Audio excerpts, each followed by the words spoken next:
Shoutout nga pala sa mga taga NPL boys for hooking us up with this monster truck. What's up, Tip Scalers? Good day, this is Dato Hobbyist Tagulilong for SRAC channel, Sports and Hobbies Edition. And we are going to unbox and review our Preloved SHP monster truck. Our Preloved monster truck, this big ass truck. This is an ARTR or almost ready to run truck because we got it second hand or pre-loved. It does not have transmitter and battery. And we will give you an in-depth look regarding this monster truck. So are you ready? Am I ready? Let's go! We don't talk anymore. Like we need you. Like we need you.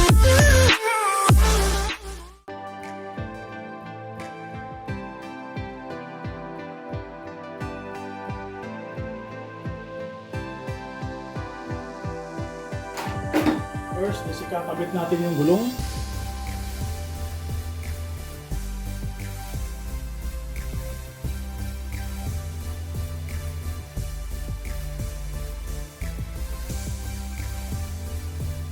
Now that's our monster truck.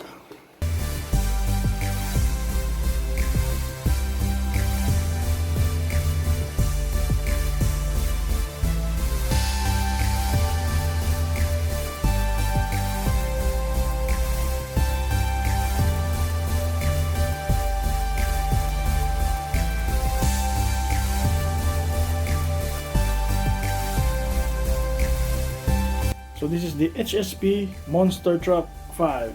So meron siyang 30cc fully engine. So ito yung gas tank. Merong breather yung gas tank.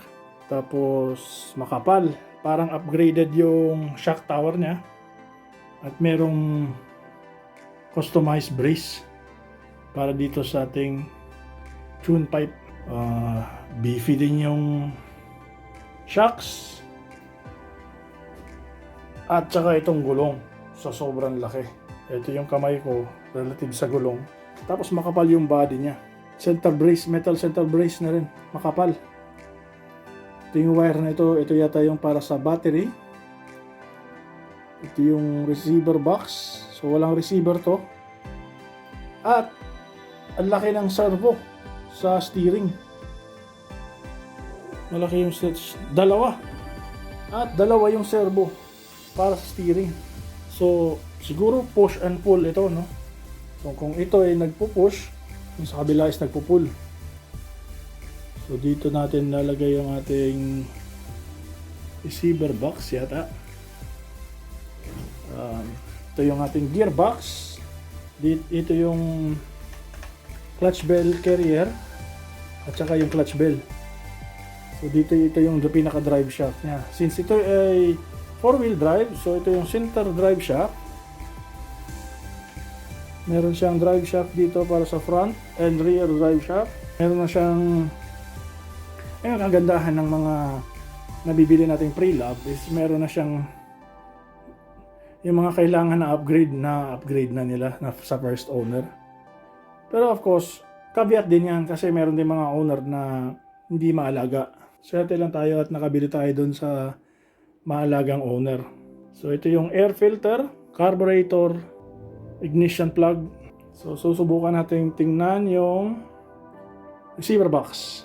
So sana ito yung receiver box. Yun na nga. Tama hinala natin. Dito ang receiver box. Steering servo at saka throttle servo. Throttle at saka brake servo. So ito yung on and off switch. Andarin na natin.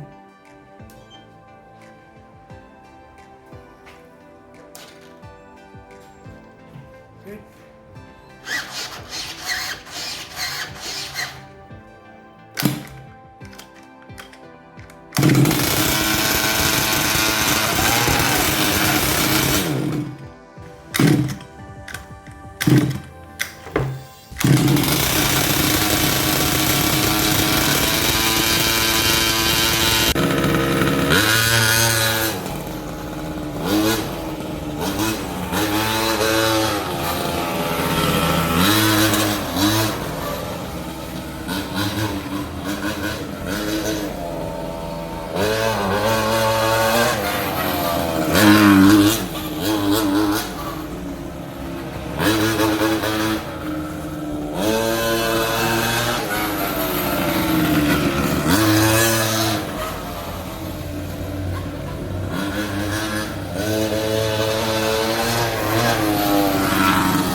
So, all in all, we are impressed sa performance ng ating SSP Racing Warrior MXT. Medyo nahirapan tayo sa pagtono ng carb at saka hindi pa natin alam kung paano i-adjust yung steering servo kasi dalawa yung servo ng steering niya, push and pull. But anyways, dahil sa Preloved siya, we got it at a very good price. Shoutout nga pala sa mga taga NPL Boys for hooking us up with this monster truck. NPL Boys, North Perfect Line Racetrack. If you wanna know more, please click at the link below or above. So this has been Dato August Tagulilong for SRAC Channel Sports and Hobbies Edition. Let's go! Happy na naman si Kipsid!